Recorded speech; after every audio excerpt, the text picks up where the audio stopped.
Right, we are here at the Northwest Food Processor Show. I want to walk you through these two conveyors. They're nested together. You see the two CEIAs right there. So let's talk about the application. This is 10-ounce bags of dehydrated potato flakes running 100 packages per minute per lane. Cool thing about this system is everything is accessed from this one side. So let me run you through it real quick. We've got this metal detector on this lane, right? And the control for that is here. You can see that we have a stainless steel IP69K banner photo eye here, right through the metal detectors. We have a stainless steel air comb depositing any rejects into this locked reject bin.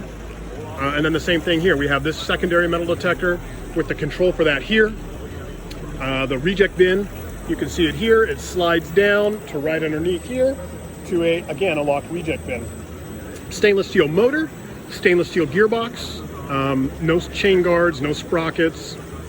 This is direct drive. And then we go to the frame itself. It's a continuously welded open channel frame, very sanitary. You can see how these two are nested together. We actually push these in here on the heavy duty casters that we included on the system. So you can kind of see just a very, very heavy duty wash down environment. These are IP69K heads, controls, conveyors, very easy to take apart, clean, and maintain at the plant level. So there you go. Very nice. Example.